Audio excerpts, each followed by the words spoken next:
dollar. Dirt and money, no soul. Had to go and get it, ain't no time to kick it. Got a stack of flip for my foes. Dollar. Please tell me you can hear me. Don't turn your back and don't neglect me. Just let me know if you need me. Dollar. Let me watch out for my partners. Keep my money long, get my team strong. Let me run away from my problems. Yup, what's good, original?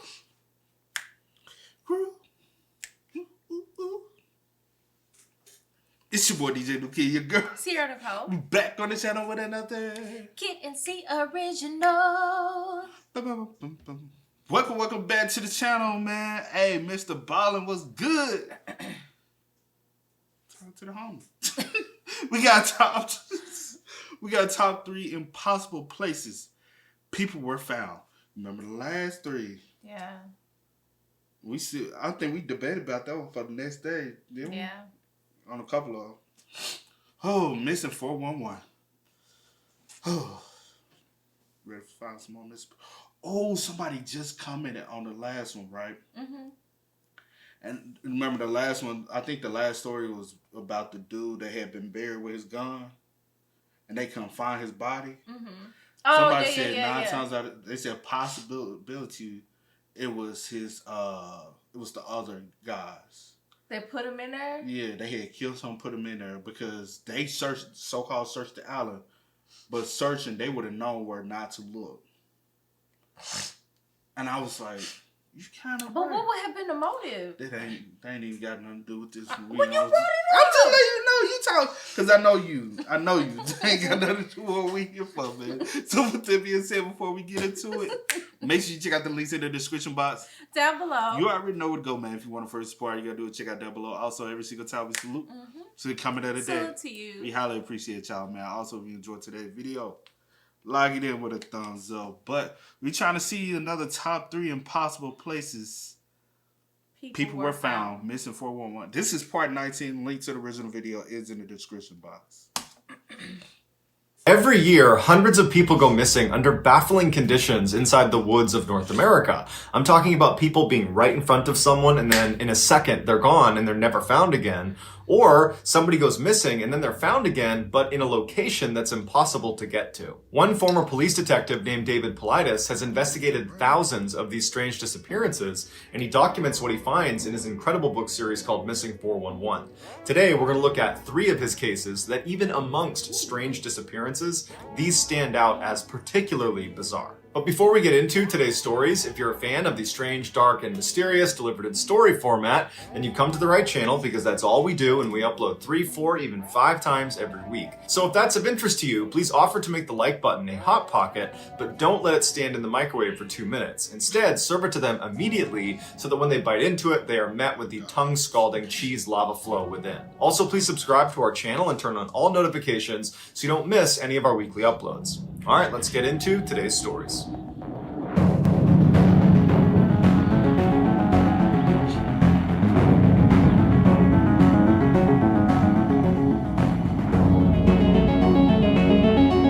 In the evening hours of January 12th, 2016, 18-year-old Dylan Parker was attending a party in his hometown of Osborne, Idaho. Towards the end of the night, Dylan decided he wanted to leave the party, but it was snowing and cold outside, so he called his mom and he asked her if she would come pick him up at the gas station just down the road from the house he was at. His mother would say it was obvious Dylan had been drinking because he was slurring his words, but at the time, even though she was upset about it because he was underage, she thought, you know what, it's cold, it's snowing, I just want to get my kid home safe and we'll deal with this tomorrow. So she agreed to pick him up. She hopped in the car and began driving to this gas station, and as she's driving, she gets another call from her son. This time, he sounds totally panicked and scared, and he's asking his mom, where are you? Where are you, Mom? And she's telling him, I'm going to be there in a minute. I'm just down the road. Calm down. I'll be there in a minute.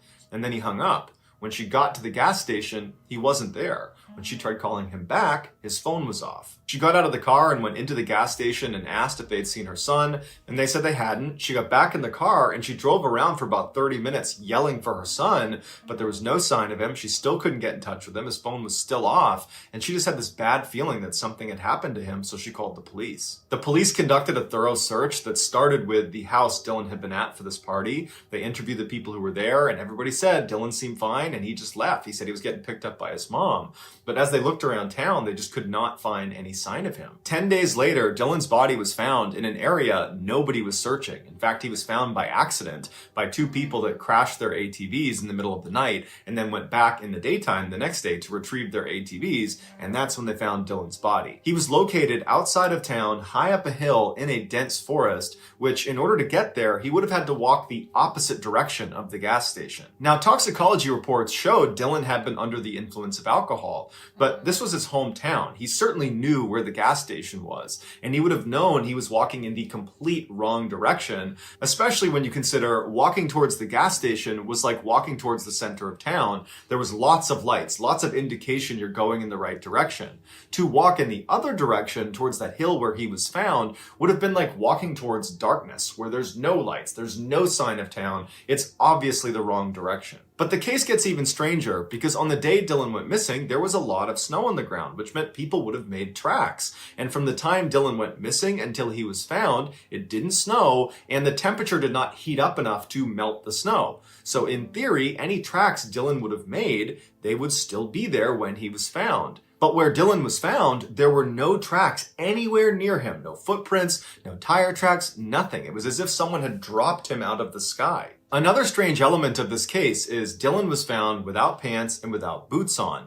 And so you would think for him to make it all the way up to this spot on the hillside through kind of rough, rocky, snowy terrain through a forest, that you would expect his socks to be totally ruined and his feet to potentially be cut up. But his socks were clean and his feet were uninjured. This led in...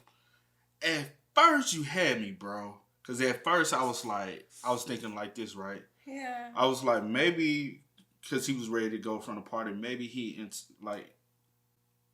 just wasn't alcohol, but maybe somebody, you know what I'm saying, put some in his drink or something, and he was hallucinating, panicking because, you know what I'm saying, that's the reason why he was walking the opposite way, because he wasn't himself. Okay. Because he was under the influence. But then, I also was thinking, when he called his mom panicking, somebody was chasing after him. Maybe, but okay. Because the reason why that thought came across my mind because of a trial that's going on right now with the Lorenzo Wright situation. Yeah. He was running. He called 911 in a panic and frenzy, and somebody was after him. But he was running into the forest. You know what I'm saying? But then when he kept telling the story about no footprints, no tire tracks, he had no pants on, or somebody covered him up. Cover the tracks. Like, what's that show you watch? The Blonde Chick. Yeah, but I feel like it's only so much that you can do to cover tracks to the point where you can't tell somebody trying to cover tracks. You know what I'm saying? Maybe he'll tell me something. Okay, yeah. To believe Dylan must have somehow made his way to that spot on the hillside in that forest without leaving any tracks, and then once he was there, he removed his pants and his boots. Except dozens of police officers and sniffer dogs were never able to find those pants and boots, despite the fact they should, in theory, be in that immediate area where he took them off. While he determined Dylan's cause of death to be hypothermia, the deputy coroner, David Roos, was convinced there was something off about this case. After local authorities came out and said Dylan's death was an accident, David became very vocal in the media saying he disagreed and he thought Dylan had been attacked. But the county never reinvestigated Dylan's case, and in fact, they went on to fire David Roos, the coroner, saying he was no longer qualified to do the job. David says they fired him to keep him quiet. As a result, we may never know the truth about what happened to Dylan. Cover up. Same like that situation that time where what was it in Kansas? That black guy had went to a party. All his friends left. They found one shoe on this side of the road, the other shoe. And then they couldn't find the body. Then they went for a while. And now the FBI is really investigating the situation. And they believe that it was a cover-up. Yeah. So I believe something really happened to him. They said 10 days later they found the body. Yeah. And so you telling me at that. In all honesty, the footprints probably could have went away. Was it still snowing? He said it wasn't. He said no. No, when that night. That night was it snowing? Somebody could have killed him maybe that night. Something could have happened to him. Foul play that night, And if it was still snowing that night, then yes, it could have possibly. Or he could have ran and panicked and hallucinated. No, his socks wasn't. And his pants, and nothing still was found. No, I'm saying his socks was clean. Yeah, his socks was clean. But his pants was off. His pants was, yeah. Somebody did something to him for his pants and shoes to be off. Right, because even if he would have took them off on the way to where his body was found, they would have found his or his, like, again, his socks. But for socks was clean. Yeah, but then also for me, it doesn't make sense for you to take somebody's shoes and socks. Like, what's the point? You have to take their shoes off to take their pants off. That's what I'm saying. Well... Possibly, but I agree. And a lot of I ain't know, I'm not a forensic scientist. I don't but typically when, like, in TV shows and stuff, and don't people freeze the body sometimes so you can not tell? Sometimes you won't be able to tell the cause of death or when the cause of death happened. Sometimes. Sometimes. Or did he die of suffocation? Who knows? But not strangulation. No. Suffocation. But that's what I'm saying. But who knows? Because since they didn't really want to do a thorough investigation because they found the liquor. Yeah, so he had liquor in his system, and then it's freezing cold, so they just ruled it as from. Yeah. But then for me, why would y'all fire David? Cover up, because they have. Yeah, that's weird. Half do your job. That's weird. Just half doing your job. Dustin Self was born and raised in Piedmont, Oklahoma, which is a small community just northwest of Oklahoma City. Growing up, Dustin had always been kind of a mediocre performer with so-so grades, didn't take things too seriously, but in his senior year, he discovered weightlifting, and it seemed to give his life a much-needed sense of purpose, and it really kind of helped him organize all aspects of his life. So by the time he was graduating, he was not only in great physical shape, he had also managed to raise all of his grades up significantly, and he seemed to be on a path to success. But interestingly, after high school, he didn't pursue higher education, he didn't go get a job, he didn't try to spend more time with friends and family. Instead, he decided he wanted to go live in the wild. His family believed this was due to his obsession with the Hollywood film Into the Wild, which is about the true story of Christopher McCandless, who gives up a promising career to go live off in the wilds of Alaska. Christopher would ultimately die in the wilds of Alaska after eating a poisonous plant, or some say he died from starvation. So about a year after Dustin's high school graduation, he was 19 years old, it was March of 2013, and he finally felt like he was ready to go live out this dream of living in the wild. And so he told his family he was going to go on this cross-country road trip, stopping at different points along the way, living out in the woods. His family knew he was really fixated on this and couldn't talk him out of it, and so they ultimately accepted it and said, just be really careful. So in early March, Dustin heads out on this road trip, and nobody hears from him until March 15th, when he calls his parents and says, I'm in this tiny town called Fields, Oregon, and I'm at a gas station. Everything's going great, nothing to worry about. The very next day, Dustin called his ex-girlfriend and told her he was lost on a mountain.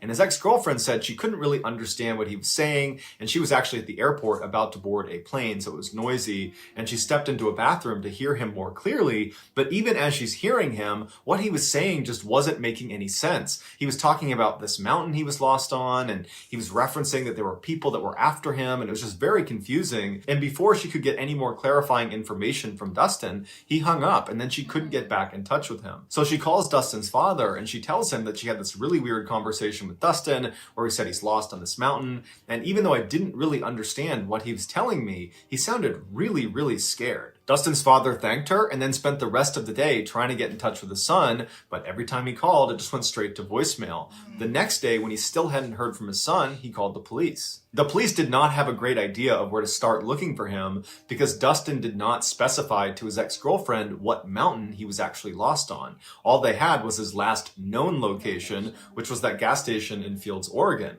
So they went to that gas station and he wasn't there, and they asked the people that worked there if they remembered Dustin, and they didn't, and no one knew anything about him. And so after that, they just had to wait for more leads to come in because they couldn't just, search all the mountains in Oregon for Dustin. They would never find him. A month later, after no one's heard from Dustin, a ranch hand who was living in a very rural section of Oregon, not far from the gas station in Fields, Oregon, discovered Dustin's truck parked precariously on the edge of this road inside of a canyon. It was abandoned.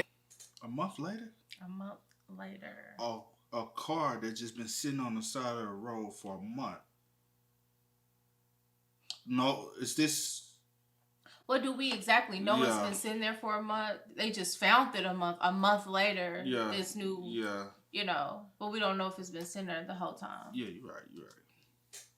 But inside were Dustin's GPS, some food, and some energy drinks. His backpack that contained his sleeping bag and his tent were missing. There was a comprehensive search done around where the truck had been found, but after a couple of days, nothing had been found and the search was terminated. The area around where Dustin's truck was found was very hilly and rocky, but there weren't that many trees, which meant if you were standing on one of the different mountains in the area, you'd be able to very easily look out and actually see a road. And so the searchers were thinking to themselves, how could this guy have gotten lost on any of these mountains? Because all he'd have to do is look over there and there's a road and therefore there's help. 6 months later, a hunter was up in those mountains near where Dustin's truck was found, and he was actually moving through one of these small sections of aspen trees. And as he was walking through, he thought he saw a deer, and he was kind of stalking through these trees. And he gets to an opening where he looks down and he stops, because underneath the bush is an obviously dead man, not wearing any clothes, who's on his hands and knees, and it looks like his head is stuck in the ground. When the hunter walks over to get a better look, it looks like this guy must have pushed his head into a hole in the ground before he succumbed to whatever killed him. The hunter leaves and tells police. Police show up, they search the area, and they find a jacket nearby, inside of which is a wallet that contains Dustin's ID cards, as well as Dustin's car keys. The body was Dustin's. Dustin was located 9 miles away from where his truck had been parked on that road, and nowhere in the area did they find a campsite. They actually never found his backpack that contained the tent or the sleeping bag, so they think he never set up camp, but they don't know where his supplies went. After Dustin's family found out what happened to him, his father would say, I just don't understand why he didn't seek shelter in his vehicle. It was parked on the road, he wasn't that far away. Heck, he could have run those 9 miles. He was in great physical shape, and in theory, he would have known where he parked it, or if he didn't, he could have just walked to the edge of the mountain and looked out and seen the road it was parked on. So the family just couldn't understand his decision-making. Investigators would say there was no indication Dustin was trying to hurt himself and foul play was ruled out. So what was it that caused Dustin to abandon his car and walk 9 miles uphill and ditch his clothes and ditch his backpack that contained his tent and his sleeping bag and then stick his head in a hole until he died? The only thing that could be determined was that Dustin probably died of hypothermia, but because of the state his body was in from decomposition, the coroner said we don't know for sure. Yeah. So like all the other missing 411 cases, we're left with lots of questions and not a lot of answers. You got an idea? This one I really don't have, like... Because there's no clues, there's no nothing. clues. The only thing I'm like... Hypothermia. He didn't, right, and then he didn't have on... They did say he didn't have on his clothes, right? Yeah. They found no... But what would he be, like from what, though? Only reason why I'm saying, like, a possibility of hallucination because the reference of the dude who partaked in... He found some berries he ate in the beginning when he was talking about the other movie. dude. Well, it was a real life scenario situation. But I know it was based on real life. But I'm saying he watched. Yeah. Okay. Anyway. Yeah. So I'm saying maybe he came across some berries or something and ate it and started hallucinating, got lost, couldn't figure out, and probably he was hearing stuff and that's why he stuffed his head. I don't know. I'm just giving like... Yeah. It's just, But this one is very hard to this one's hard. Like, this one I really don't understand. In 2010, Jan Mcabee was living with her husband Bruce in a town called Lima, Ohio, which is approximately 80 miles southwest of Lake Erie. While Jan had built a successful career as a booking agent for musicians, bands, and entertainers, her real passion was deer hunting. So on September 29th of that year, right after deer hunting season had opened in Ohio, Jan decided to go out on a hunt. That morning had been cold and damp and gray, but by that afternoon, when Jan was getting ready to go, the temperatures had risen and the sun had come out. Jan's preferred method of hunting was to sit and watch from a tree stand, which is a ladder that you put in the woods that sits about 15 feet high. She would sit up there with her bow and arrow and wait to take a shot when a deer came by. Around 5 p.m. that day, she told Bruce she was leaving, and she made it to her tree stand by about 5:30. The forest she was going to be hunting in was one she was very familiar with, and it was not very remote. There were a couple houses just outside the woods, there were some agricultural areas, and her nephew actually went to high school just a mile north of these woods. But from the tree stand where she was sitting, all she could see around her was trees. Shortly after Jan sat down, she started texting with one of her friends on her BlackBerry, and periodically she'd poke her head up and look for deer. There weren't any, and then she'd go back to texting. The whole time this is happening, Jan can hear birds and crickets and squirrels and all the sounds of the forest all around her. A little after 6 p.m., her texting conversation with her friend reached a natural conclusion, and so she went back to just kind of sitting in the tree stand looking around. By about 6:20 p.m., she still hadn't seen any deer, and she was starting to get bored, so she decided she would take a selfie. She picked up her BlackBerry, she took the selfie, and as soon as she was done, she became aware that the forest had suddenly gone completely quiet. No more squirrels, no more birds, no more crickets, just complete silence. And she knew as a hunter, the only time this happened was when a large predator was in the area and all the other animals went quiet. But Jan would later say there was just something different about this silence. It was so sudden and so complete that it scared her. And she wound up sending another text message to that friend she'd been texting earlier that said, "The woods just went completely silent. Very odd." As soon as Jan hit send on that text message and lowered her phone, she immediately became aware of something about 20 feet away in the tree that was right across from her. And she said it was the most unusual and terrifying thing she had ever seen.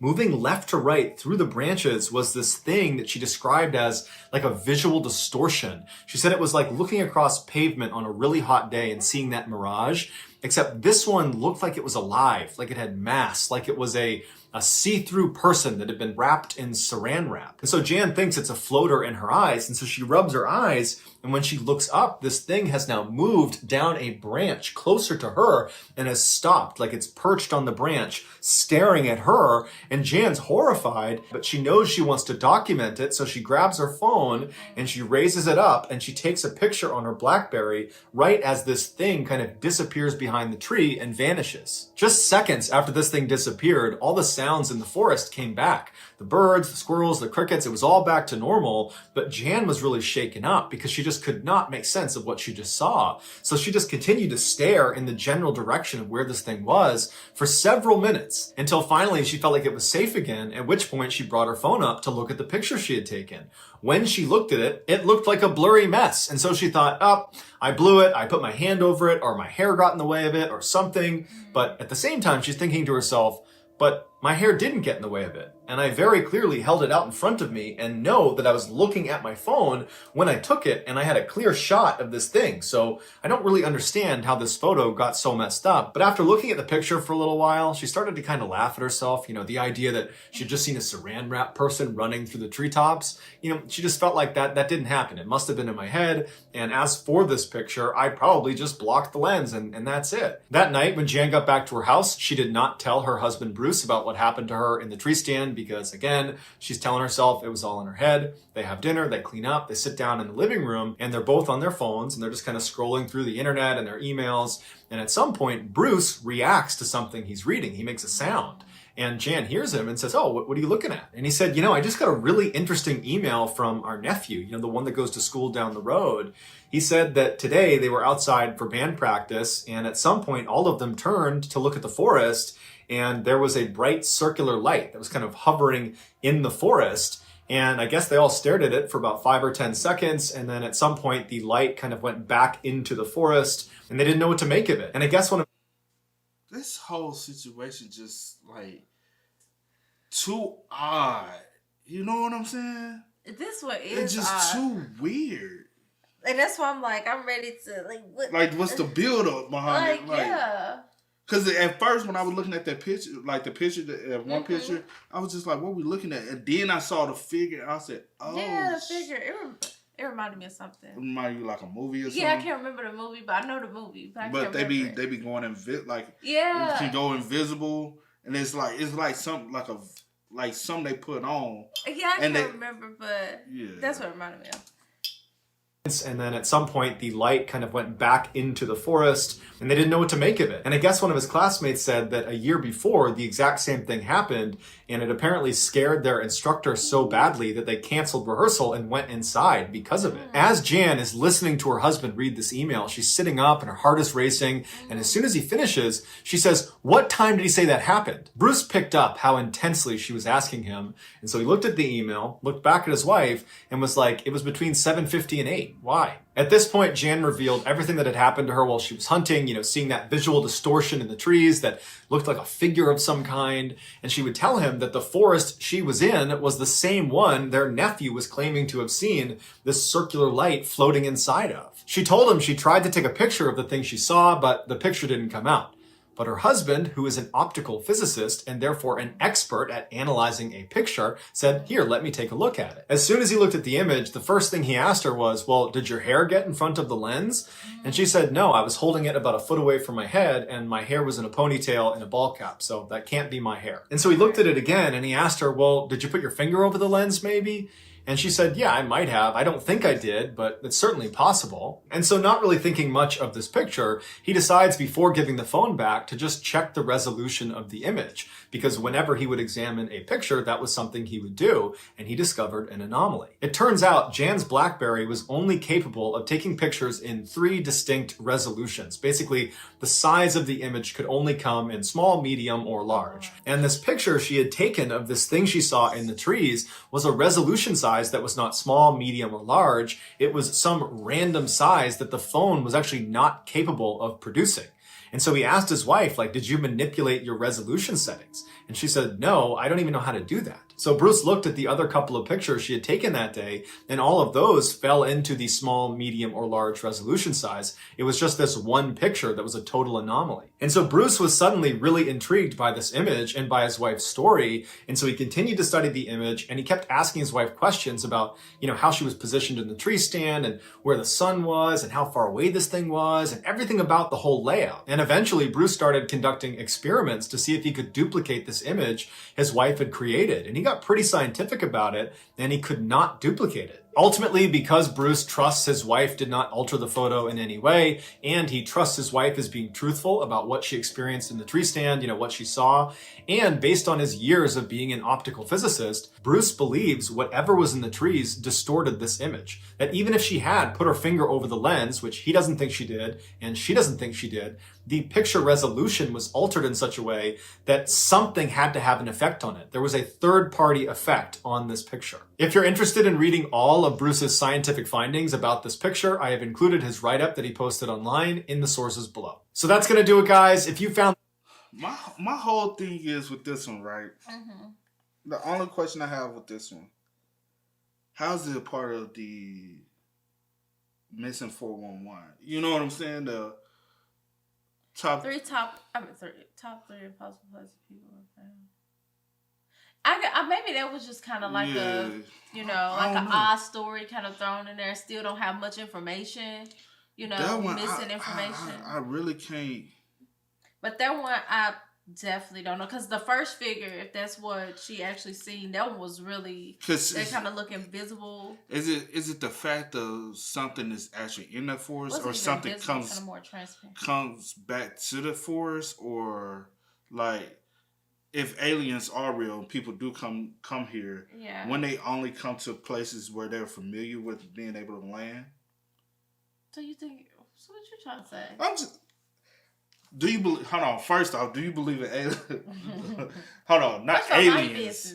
Do you believe in foreign, that something else is out there? First off, do you believe there's other things out? Other things are beyond. Other things are out there, not necessarily people, humans, or whatever. We don't know what it is, but do you believe out of this universe and it's so many other universes? Yeah. Do you think it's possible another form of life? I keep saying yes. That's all I'm saying. I'm saying it's a possibility that other life forms are coming to Earth and examine, but they're more advanced than we are. Yeah. But I don't know about I don't know about that story. Or are the military experimenting things in that area. I have no clue. That one was kind of weird. Because what if the military is able to walk, have some kind of, and they're practicing, and then expect her to be out there. But I'm wondering why they only come once, or do they come once a year? Or they just get spotted once a year. Or was that a random spot? Right. Or was it reflective of reason why they was able to see it? Because it didn't last long, but it was like reflecting off the shield. And that's the reason why the light was so... Oh, no. That one was strange. This one got a lot of... And then the fact that, like the husband said, the fact that the picture, like every other picture you took that day, it's clear. Yeah. But this particular picture... You know, that's kind of strange, but who knows? That was weird. I kind of want to get the book and read about the others. I'm like, yeah. I'm intrigued. You like, I'm intrigued now, man. Mm-hmm. But with that being said, man, y'all spam us up. Let us know y'all thoughts and opinions. But as always, y'all know how it goes. Mm-hmm. I will go by the name of Jan Mcabee. This is New York. Had to go and get it. Ain't no time to kick it. Got a stack and flip for my folks. Dollar.